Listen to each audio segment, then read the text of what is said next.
उससे ज्यादा दुर्भाग्यपूर्ण यह है कि इस तरह के आपराधिक व्यक्ति का महिमा मंडन किया जाना।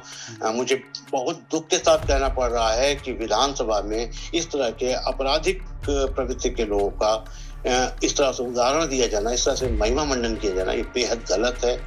और ये आप लोगों के लिए बहुत पीड़ादायक रहा होगा, सूर्यकांत त्रिपाठी निराला जी के परिवार के लिए। निश्चित पीड़ादायक है और बहुत दुखी करने वाला यह सब पूरा प्रसंग है। कोई ऐसा व्यक्ति जो आपराधिक पृष्ठभूमि का हो, जिसकी वजह से हमारे मैं तो उसे हत्या ही कहूंगा, लोग उसे दुर्घटना कह सकते हैं, लेकिन मैं तो एक निर्दोष की हत्या कहूंगा। और एक निर्दोष की हत्या का पाप जिसके सिर पर हो, जिसके हाथ हमारे पूर्वज के रक्त से सने हुए हो, उसका विधानसभा में इस तरह से महिमा मंडन या उसका प्रिंट मीडिया में, इलेक्ट्रॉनिक मीडिया में इस तरह से महिमा मंडन यह बेहद दुर्भाग्यपूर्ण है, बेहद दुखद है। गगन निषाद को लक्ष्य करके अचानक ताबड़तोड़ बम चले और दुर्भाग्यवश अखिलेश जी उसी समय कुछ ऐसा दुर्योग था कि उसी समय वो सब्जी लेकर के और उठ खड़े हुए थे और वो बम लगातार 2-3 बम वो उनकी कमर में लगे और चिथड़े उड़ गए थे। मेहरा परिवार और गगन निषाद के परिवार के बीच की जाति दुश्मनी थी। 3-4 लोगों के नाम आए थे, वो लोग तुरंत गिरफ्तार भी कर लिए गए थे। निराला जी के, सूर्यकांत त्रिपाठी निराला जी के पौत्र लगते थे अखिलेश त्रिपाठी जी। हाँ बिल्कुल, सूर्यकांत त्रिपाठी निराला की तीसरी पीढ़ी में थे। पितृश्राद्ध का सितंबर का पितृपक्ष की बात कर रहे हैं आप? पितृपक्ष की अमावस्या थी, तो वो करके और निकले थे और इस तरह की घटना हो गई। दुख ही जीवन की कथा रही। क्या कहूँ और जो नहीं कही। हाँ, क्या कहूँ आज जो नहीं आज धन्य में पिता निरर्थक था। इस प्रसंग में भी यही टिप्पणी मेरी ओर से रहेगी कि क्या कहूँ आज जो नहीं कही। नमस्कार, मैं अभिषेक उपाध्याय, आप देख रहे हैं टॉप सीक्रेट। मेरे साथ में मौजूद है विवेक निराला। आप हिंदी के महान कवि सूर्यकांत मणि त्रिपाठी के निराला के प्रपौत्र हैं और खुद भी कवि हैं। आपकी 2 कविता संग्रह आ चुके हैं और साथ में आप अध्यापन का कार्य भी करते हैं। निराला जी की जो महान विरासत है, उस विरासत के साथ जुड़े होने के नाते इस बातचीत का अर्थ और भी ज़्यादा महत्वपूर्ण हो जाता है। मैं आपको बता दूं कि आज जो हम बातचीत कर रहे हैं विवेक निराला जी से, उसका एक प्रमुख विषय है 2017 में तब के इलाहाबाद और आज के प्रयागराज में घटना घटी थी। एक वहाँ पर गोलीबारी हुई थी जिसमें कि पिंटू मेहरा की ओर से गोलियां चलाई गई थी। वही पिंटू मेहरा हैं जिनका अभी जिक्र किया है सीएम योगी ने विधानसभा में कि इन्होंने महाकुंभ में 30 करोड़ की कमाई की है। और उस गोलीबारी में निराला परिवार को भी, सूर्यकांत मणि त्रिपाठी निराला की उस महान विरासत को भी एक अपूर्णीय क्षति हुई थी। विवेक भाई, आपसे सबसे पहले हम जानना चाहेंगे कि ये एग्जैक्टली 2017 में क्या वाकया हुआ था। अखिलेश त्रिपाठी जी की उसमें दुखद मृत्यु हुई, उनसे आपका क्या रिश्ता है? सूर्यकांत मणि त्रिपाठी जी के वो क्या लगते हैं और हुआ क्या था, पूरा जरा विस्तार से बताइएगा। दरअसल निराला जी 42 के बाद इलाहाबाद में रहे और अपने अंतिम समय तक दारागंज में रहे। तो उनके निधन के बाद हम लोगों, मतलब उनके पुत्र रामकृष्ण जी ने एक छोटा सा घर दारागंज में बनवा लिया। तो हम लोगों का जो जिसको कहें पैतृक आवास, वो दारागंज में है, निराला निवास के नाम से। सितंबर का महीना था, सितंबर 2017 में। उस दिन पितृ विसर्जन अमावस्या का दिन था और हमारे सबसे छोटे चाचा अखिलेश जी, जिन्होंने रामकृष्ण जी का और उनकी पत्नी का श्राद्ध कर्म किया था, तो उन्होंने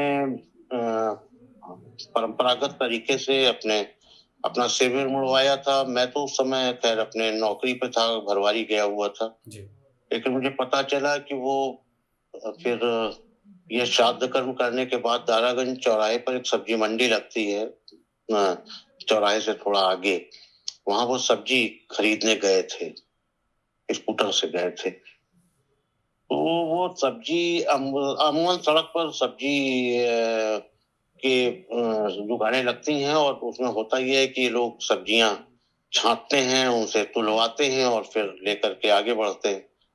अखिलेश जी सब्जी छांट करके उसको तौलवा रहे थे, तब तक डालगंज में सब्जी मंडी के पास गणेश जी का मंदिर है और वहीं गगन निषाद का घर था। गगन निषाद को लक्ष्य करके अचानक ताबड़तोड़ बम चले और दुर्भाग्यवश अखिलेश जी उसी समय कुछ ऐसा दुर्योग था कि उसी समय वो सब्जी लेकर के और उठ खड़े हुए थे और वो बम लगातार 2-3 बम वो उनकी कमर में लगे और चिथड़े उड़ गए थे। तो बाद में जब हम लोगों को पता चला तो आनंद फानंद में खैर हम लोग स्वरूप रानी अस्पताल में पहुंचे, जहां पर उन्हें एडमिट कराया गया था। रक्तस्राव लगातार हो रहा था, खून बहुत ज्यादा निकल गया था। मुझे पता चला, मैं लौट करके आया और मैंने भी, क्योंकि हमारा उनका रक्त समूह एक ही था, ए पॉजिटिव, तो लेकिन उससे कोई फायदा नहीं हो रहा था क्योंकि एक तरफ से हम खून चढ़ा रहे थे और उधर से खून लगातार निकल रहा था क्योंकि कमर के नीचे का हिस्सा पूरा उड़ चुका था। और रात 11 बजे के आसपास उन्होंने दम तोड़ दिया। जैसा कि होता है, पोस्टमार्टम हुआ, पंचनामा हुआ, सब कुछ हुआ, FIR वगैरह हुई। विवेक भाई, किसके खिलाफ FIR हुई? क्या जानकारी मिली? किसने बम चलाए थे? किसने गोलियां चलाई थी? परंपरागत रूप से पता चला कि मेहरा परिवार और गगन निषाद के परिवार के बीच की जातीय दुश्मनी थी और उसमें 3-4 लोगों ने, जो नामजद रिपोर्ट उधर से हुई थी उसमें 3-4 लोगों के नाम आए थे। वो लोग तुरंत गिरफ्तार भी कर लिए गए थे और पता चला था कि इन लोगों ने किया है। फिलहाल हम लोगों की बहुत ज्यादा रुचि इसमें थी नहीं कि क्या हुआ, कैसे हुआ, क्योंकि हमारी पीढ़ी के, मतलब हमारे चाचा वाली पीढ़ी के सबसे छोटे थे वो, सबसे छोटे चाचा थे हमारे। और पत्राचार संस्थान जो इलाहाबाद विश्वविद्यालय का एक अंग था, उसमें नौकरी करते थे। निराला जी के, सूर्यकांत त्रिपाठी निराला जी के पौत्र लगते थे अखिलेश त्रिपाठी जी। हाँ बिल्कुल, सूर्यकांत त्रिपाठी निराला की तीसरी पीढ़ी में थे, हमारे पिता की पीढ़ी के, हमारे सबसे छोटे चाचा। और आप ये बता रहे हैं कि वो श्राद्ध कर्म करके निकले थे उस रोज? हाँ, वो जो है वो पितृ जो महीना चलता है ना पितृ श्राद्ध का, हाँ, सितंबर का, पितृपक्ष की बात कर रहे हैं आप? पितृपक्ष की अमावस्या थी, तो वो करके और निकले थे और इस तरह की घटना हो गई। और एक बात मैंने और आपकी ध्यान दी, आपने कहा कि इतना वो विभत्स दृश्य था, चिथड़े उड़ने वाली बात जो आपने कही, इतना ज्यादा फोर्सफुल उधर से प्रहार किया गया था।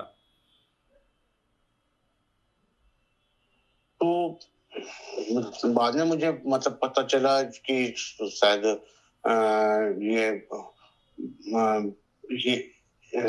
जो नावें चलती हैं, घाट का जो ठेका होता है, कोई ठेके का मामला था। खैर, इन लोगों की जातीय दुश्मनी में, इन लोगों की अपनी दुश्मनी में एक नाहक निर्दोष व्यक्ति मारा गया। और उसमें जो FIR हुई, इस FIR में पिंटू मेहरा का नाम था और परिवार के लोगों का नाम था जो FIR दर्ज हुई। निश्चित रूप से रहा होगा। और फिलहाल मैं,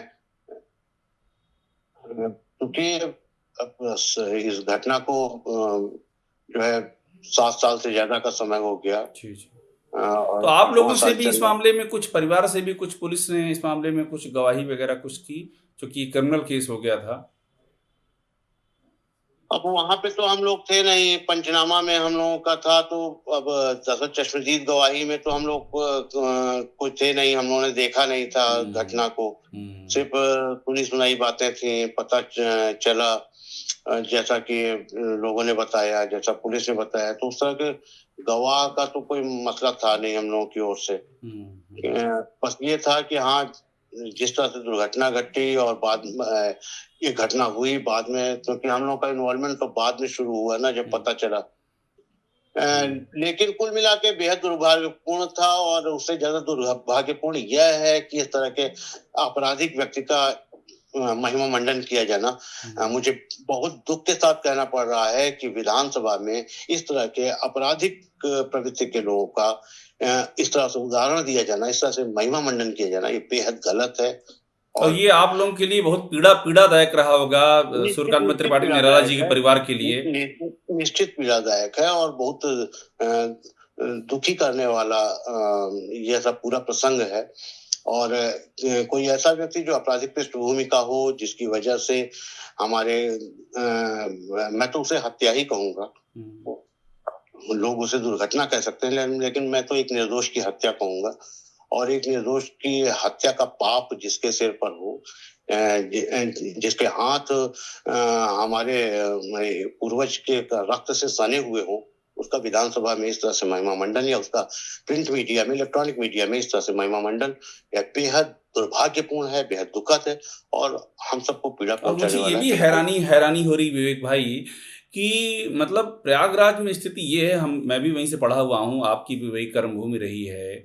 बच्चे बच्चे को पता है इस घटना के बारे में, और ये पिंटू महरा का जो आपराधिक इतिहास उसके बारे में भी पता है। तो क्या ये बातें मुख्यमंत्री तक नहीं पहुंच रही हैं? मतलब ये कैसा सिस्टम है कि उनको ये भी जानकारी नहीं है कि किसका महिमामंडन कर रहे हैं वो? क्या कहा जा सकता है कि इस बारे में तो खैर ये व्यवस्था ही बता सकती है।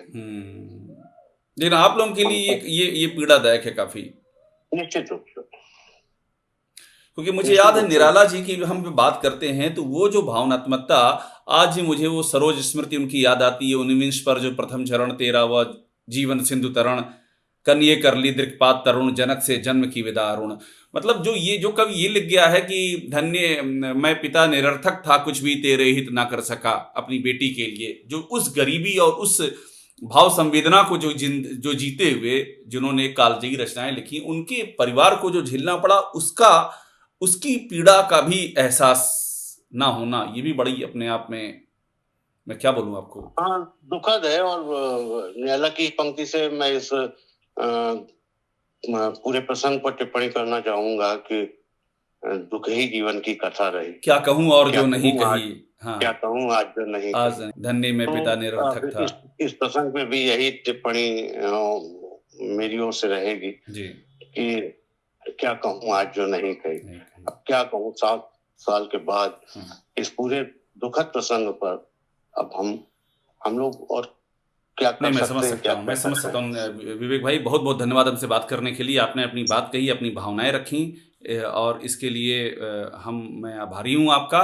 और मुझे इस बात की हृदय से खुशी है कि मैं उस महान कवि की जो विरासत है उससे मैं साक्षात हूँ। ये मेरे लिए भी बहुत ही खुशी और गर्व का मिश्रित भाव है। बहुत धन्यवाद हमसे बात करने के लिए विवेक भाई। Thank you. नमस्कार।